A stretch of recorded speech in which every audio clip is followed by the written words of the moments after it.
Songlines are invisible lines crisscrossing the whole of the Australian continent. They are far more than just navigational pathways. Embedded in the songlines and landscape is all the knowledge, data, information, behavioural patterns and spirituality of Australia's original inhabitants. The stories you'll hear in this podcast series come from deep in the heart of the people who tell them. They're not my stories, I'm just a conduit, but as an Australian, they are my history. Come travel the songlines with us and learn about the real history of Australia and Earth's longest continuing ancient culture. Hi everyone, this is the final part of Garminungeena Jenny Thompson's chat with me. The first 3 parts are nearly like an introduction to the pearls of wisdom that Garmi shares in this final part. In this episode, Garmi talks about the importance of song in an oral culture and also shares with us the healing power of Didiri, the practice of deep listening from the Daly River area in the Northern Territory. When recording this podcast, I ended up spending the whole day with Garmi. There was a slight drizzle of rain that day, so we sat inside instead of outside by the smouldering fire. In this episode, Garmi gives examples of traditional wailing and singing. Sitting next to her on the couch, I could feel the emotions rising up in her and being projected through her voice. I'm not sure the recording really captures the moment adequately, but it surely was a moving experience. I hope you can pick up on that feeling as well. In the afternoon, after recording the podcast, we walked around part of the Untitled property next to Mother Mountain, Mount Biwa. We gathered some sticks and timber for the fire and just sat quietly, gazing into the trees below us next to the freshwater dam. So, take your time to listen to this final episode of Garminungeena's chat with me. I am so grateful to be given such an insight into Aboriginal culture, and I'm sure you will be also. What have you got left? What have I got left on my lines? Well, talking about songlines and the songs. Aboriginal culture and a lot of Indigenous cultures around the world are oral-based cultures, oral, as opposed to, we've got literate society, and if you can't read and write in our society, you're called illiterate. But back in the oral cultures, it was all the same amount of knowledge was passed down, like encyclopedias of knowledge was passed down orally. It was a non-literate society. So how important was it for the songs and the stories to be passed down accurately? If we're thinking of song, I mean, the storytelling is our very strong, significant thing of passing things down. Not so much the writing or anything like that, and, you know, the voice, what you're doing there. So that's capturing the voice and that sort of stuff. It's hard to write down the fullness of a story in written, but with the sound, as you tell a story, is certain toning and certain emphasis that how you would talk. So if I was telling, which I do with my little great granny, I talk and read her a story, and I'll read her a story. I'll use, you know, oh, he was a big boy, you know, and then, oh no, it's like that sort of thing. So as far as with us as Aboriginal people, we talk. We can mimic our songs. If there's song through our song line, each of us have our songs.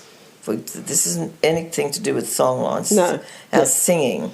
But they would be done, certain things would be done at certain ceremonies. Yeah. So they're again, sacred and they're ceremonial. And you'll see a corroborate. You know, people say now that their performances go out and perform. They only play dancing because richness and everything of dance and song are ritualistic in the sense that, and it's all ceremonial. It all has a meaning. So if, for instance, somebody passed, there would be, well, you get your wailing women, which you'd get over in the rest of the world. But there'd be a certain toning in that. Okay. You know,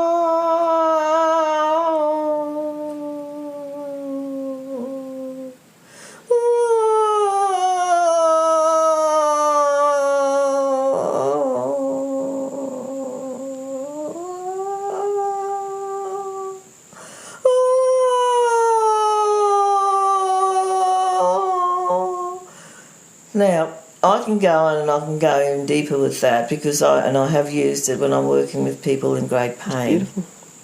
And so I use that and I do this. I do it all the time. There's a pain in the world or there's something that comes and I'll feel it and I'll go into that. And it's not a prayer. It is a prayer.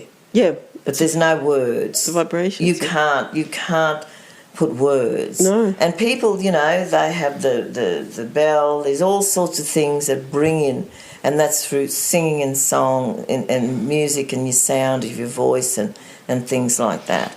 So how we can bring language back to us is through song, through singing our song. Now, there's another thing around singing, right? And that is passed through. In some places people say, you can sing, and this has been given to me. And I only understood the singing was around I can sing somebody to death, or I can sing a sickness onto somebody. Okay, yeah. There's a dark side and a bright side. There's a dark side. Yeah. And if you choose, but they were the clever people. They were the people, they were special and that you would go to them if you wanted something like done. that sort of shamanistic. Shamanistic. Yeah, okay. It's like that. Yep. Well, I was told that I could sing by this old man. He passed it on to me. He just whispered it to me and he said, you can sing and you can sing. Then he touched my hand and there was no bones in his hands. He was a clever man. And he gave me this, I got a fright. I thought, no, if I've got to do this, I don't want to do it for bad. I don't want to, I went through a period of my time when I used to look at people and I'd have to look away fast. Oh, really? Because I could see death. You could see it? I could see it and I'd have to look away. So I've learnt over time because I didn't want to see that and I didn't want to, if somebody come to me and they'd say to me, how long do you think I've got? I can't tell them. I can see, I could do it, but I can't.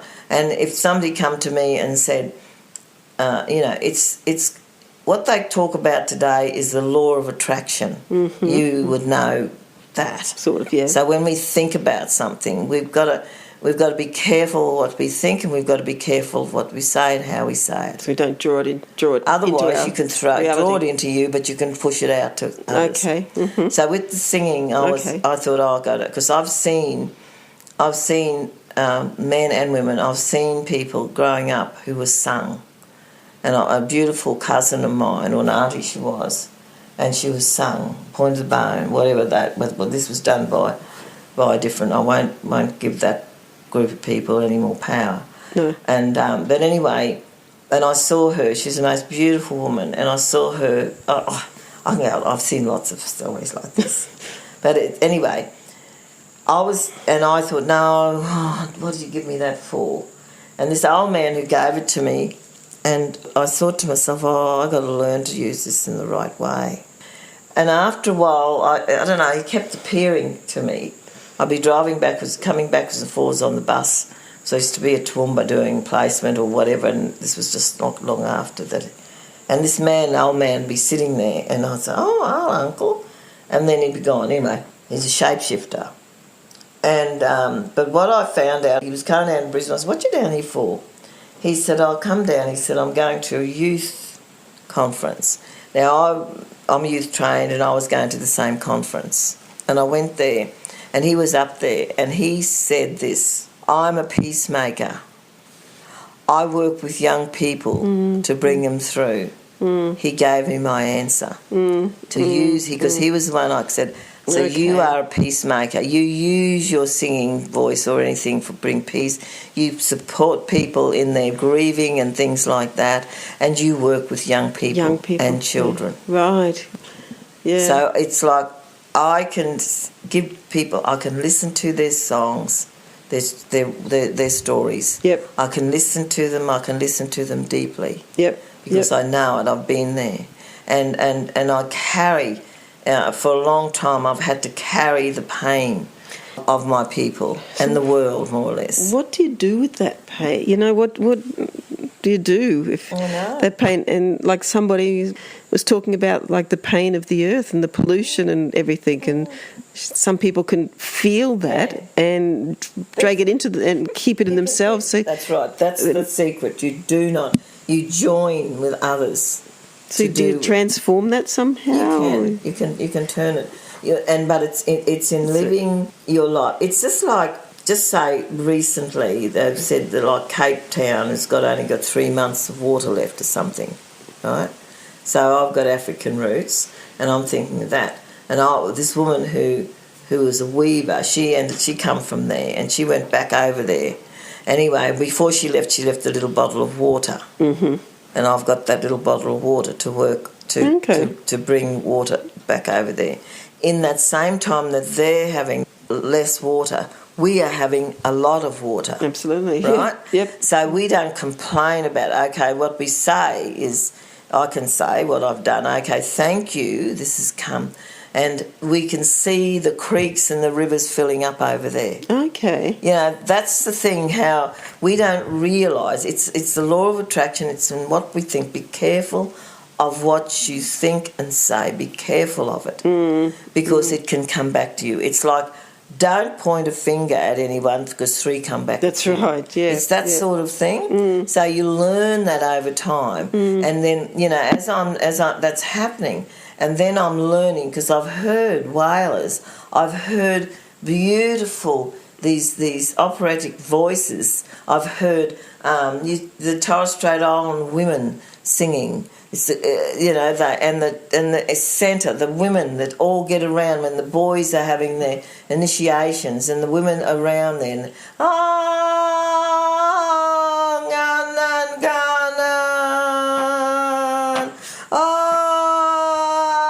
they're saying, this little boy's growing up now.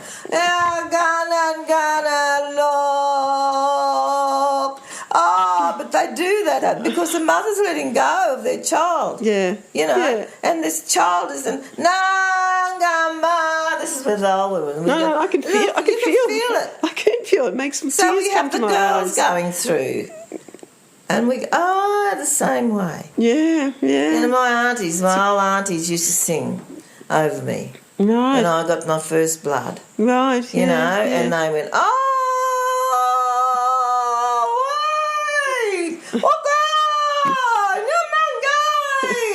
I don't know what they were saying, but I can do that now. Right, yeah. You know, I know, and then you know, the toning of the voice. Yep, I understand. And songs are so important. And so many songs, even the popular songs we've got, there's meaning in it, and you listen to them. There's things underneath that. There's a story behind that person who's singing it. It's all this, and it enables. Like, I'm finding myself here in this place. I'm 73, okay? Right. Don't look anywhere near 73. I'm 73. I thought you're my age, about 60. No, 73. Looking good. And I know, and that's because I can sing. Right. That's because I can sit quietly and everything, and I've had to learn to do that. Yeah. While I have tried, and I get called a Puritan. Now, I've got to work out what is a Puritan. But anyway, I was just called that the other day, but I'm no way innocent, or am I am naive, but I'm no way pure in that sense. Puritan, but a Puritan means possibly having pure thoughts. Yeah, okay. Well, so that's a practice. Yeah. And don't be negative. You know, I will not hear anything negative. I will not stop that negative talk. Our world has got enough. I'm singing a song here. Yep, correct. You know. Speaking of which, we were talking before I started taping. We were talking about the practice of a North Australian practice of Dadiri. Yes, over in Daly River. Yeah, is where that Miriam Rose Ungerbear Bowman. Yes. Yeah. It was one of the first things that I was so interested in, and I think it's one of the things I think she says in a writing that I read that. It's something that Australia is thirsting for, and I actually think it's quite right. Well, she says, you know, what she says here, that a special quality, a unique gift of Aboriginal people is inner deep listening, quiet, still awareness. Dadiri recognises the deep spring that is inside us. It is something like what you call contemplation. Contemplation. So it and is. then she says, contemplative way of Didiri spreads over our whole life. It renews us and brings us peace. It makes us feel whole again. In our Aboriginal way, we learn to listen from our earliest times, and we could not live good and useful lives unless we listened. We are not threatened by silence. We are completely at home in it. Our Aboriginal way has taught us to be still and wait. We do not try to hurry things up. We let them follow their natural course, like the seasons. We watch the moon in each of its phases. We wait for the rain to fill our rivers and water the thirsty earth. When twilight comes, we prepare for the night. At dawn, we rise with the sun. We watch the bush foods and wait for them to open before we gather them. We wait for our young people as they grow, stage by stage, through their initiation ceremonies and meetings. The right people must be present. Careful preparations must be made. We don't mind waiting because we want things to be done with care. Sometimes many hours will be spent on painting the body before an important ceremony. We don't worry. We know that in time and in the spirit of Didiri, the deep listening and quiet stillness, the way be made clear. We are like the tree standing in the middle of a bushfire, sweeping through the timber. The leaves are scorched and the tough bark is scarred and burnt, but inside the tree the sap is still flowing, and under the ground the roots are strong. Like that tree, we have endured the flames, and we still have the power to be reborn. Our people are used to struggle and the long waiting. We still wait for the white people to understand us better. We ourselves have spent many years learning about the white man's ways. We have learned to speak the white man's language. We have listened to what he had to say. This learning and listening should go both ways. We would like people in Australia to take time and listen to us. We are hoping people will come closer.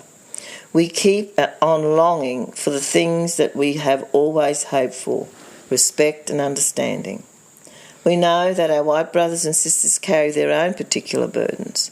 We believe that if they let us come to them, if they open up their minds and hearts to us, we may lighten burdens. There is a struggle for us, but we have not lost our spirit of Didiri. There are deep springs within each of us. Within this deep spring, which is the very spirit, is a sound, the sound of deep calling to deep. The time for rebirth is now. If our culture is alive and strong and respected, it will grow. It will not die, and our spirit will not die. I believe the spirit of Didiri that we have to offer will blossom and grow, not just within ourselves, but in our whole nation. It's absolutely beautiful, isn't it? That's the words of Miriam. Edited version adapted from the written writings of Miriam Rose Ungambu, and Bowman is hyphen. Bowman is her married name, and Miriam Rose is married to an English man. Right. She is the principal of the school up there at Darley River, where she is. She's now practicing the healing of Didiris. Okay. And that she's doing, and that's, you can Google that. Yeah. What she's doing. I've been blessed, and this was honoured to me at a women's gathering. Was given to us, but I've also got special permission to run the Didiri, and it's actually a 10-week thing. Oh, okay. The Didiri, that I use the Didiri word as being listening to one another and listening to one another deeply. Because when we talk, if we don't listen, we don't hear the story, and sometimes people won't listen because they haven't told their story. Yes. You know? Yep. And when we walk our dreaming track and we tell our story, everybody's got a story, then we're clear of that. Then we can sit in circle with everybody else to share that. And that's all part of the songlines. That's all part of what everything that's there. It's an amazing time, and that's all. And all 73 years, it's taken me a long time to get here. I mean a long time. I've lived 73 age, but I feel I'm 900. Yeah. the amount of wisdom that you've got in you. Got, but I know. I was told once I would live to 200, and I thought, oh my goodness, if I've got to live that long, I'd better start looking after my health. Right, yeah. Which is what I did. Right. And that's my message to people. Okay. Look after your health. Your health is your wealth.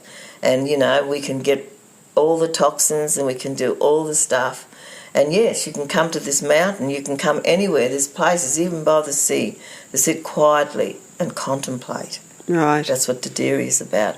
And just have that time. It might only be 5 minutes, may only be 10, maybe 2 hours, might be 3 days, whatever.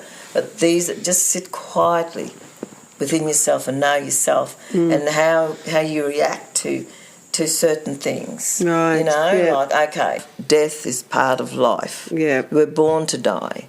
How we die, we just don't know. Yeah. But you can say that, like I'm saying, is I was told 200, but my grandmother on my African side was 96 when she died. She was a preacher and everything. She lived a life. She had family around her. And that is my order. Oh, I right. am going to live at least to 96. And the 200 years, it means that that for the next 100 years after that, people are going to be picking up my story. Yeah. People are going to be hearing this. Good, yeah. Only Jenny, but I'm Garminungeena. And they will remember that sort of thing. Oh, I remember this. Yeah, I remember that old woman. Yeah, yeah. These little children will say that. That's right. And there's something like in these stories that, and even what you've said now, and even the singing, there'll be things in it that you can hear once or twice or 3 times, but every consecutive time you hear it, you'll get more and more and deeper and deeper from those stories. And you have your own, because with the wailing and the way I was singing, is that's what's happening inside of us. Mm-hmm. We just don't voice it. We don't put it out. No, yeah. We hold it in, and then you get another one, and it's held in. Yeah. And you get another one, it's pushed down. It's pushed down. It's pushed down. It's getting pushed down, and then you get to a point like a volcano. Pressure cooker, yeah. Pressure cooker, yeah, that's the word. Kaboom. Pressure cooker. Yeah. But with a pressure cooker, if it goes and you just turn the top a little bit and let a bit of steam out. It doesn't all have to come out. So that's the gentle way. Yeah. I say I do emotional healing. I do that and I tap people.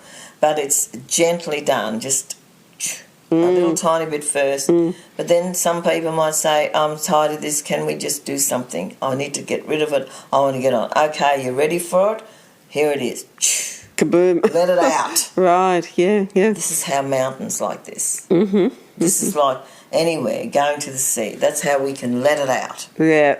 And just imagine if you're in a place like Caloundra and everybody's singing out the water and you're singing out won't make any difference to anybody because they don't know what you're doing. And you're doing it and you're giving it back to the water. Like I sit on the edge of the water.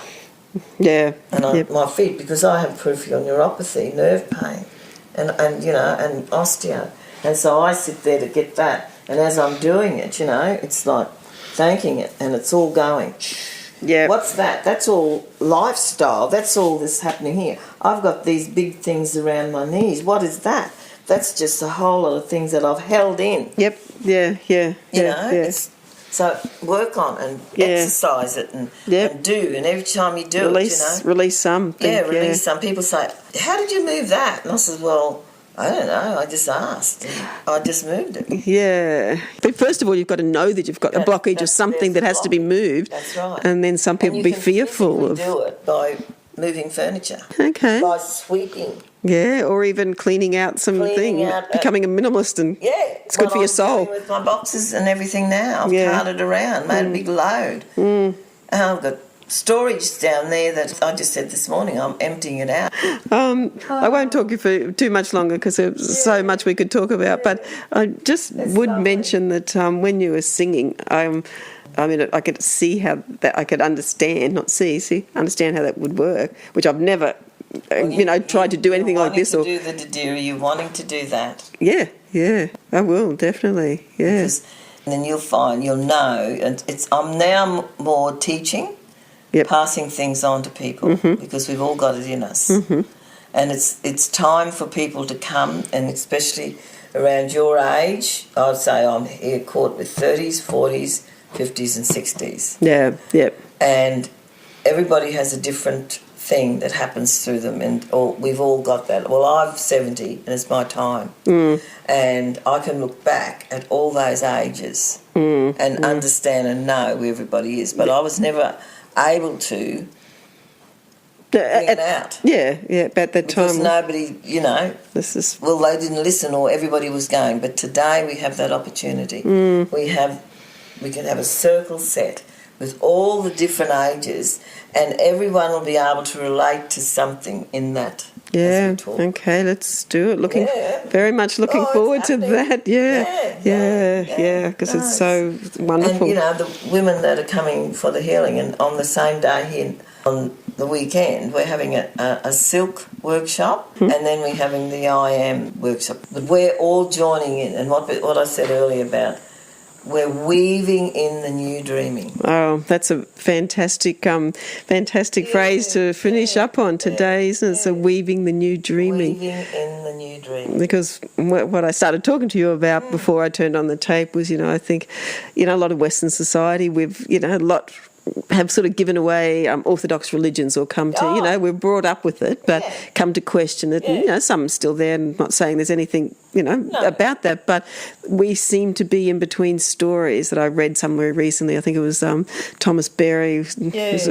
Anyway, we're talking about, the old story, and now we haven't got a new story, and actually weaving that old story into the new story. That's what it's about. It's nothing is different. Yeah. You know what I mean? It's just time and place. Okay. And it might be the way we're doing it or speaking it now, but nothing is different. No, true. Yeah. I think these days people start talking about energy and the energy level, so maybe it's an energy story. It is. I talk about the essence. The essence, yeah. The essence, and you cannot capture the essence writing it down. No. Hence Tadiri. Hence come and sit and think, and then share experience that story, because your story will tap into somebody else's story, and then at the end of it, then it's like, okay, here is the new dreaming. What is that for you? What is your new dreaming? What is it that dreaming? All that's gone. Soul. What they call it? That's old story. Mm-hmm. What's the new story going to be? And weaving it together. Oh, yeah, it has to be woven together. There's no more, you can't do things on your own. No way. We were always meant to live in community. We had a community. Yep. This Janjara story that comes from Cubby, that's one of the stories. That's a healing practice that was done at night. But it wasn't just one person that was around that. And I teach that as well, and how to do that, So. Well, maybe I can sort of talk to you again, and we can a lot more. We can progress. Well, thank you so much for talking to us today, Auntie Jenny, and we'll talk again. Yes. Thank you very much. Thank you for listening to Songlines of Australia. I hope you've enjoyed this episode. Subscribe to this podcast and come with us on an incredible journey following multi-dimensional songlines across country and through time and space.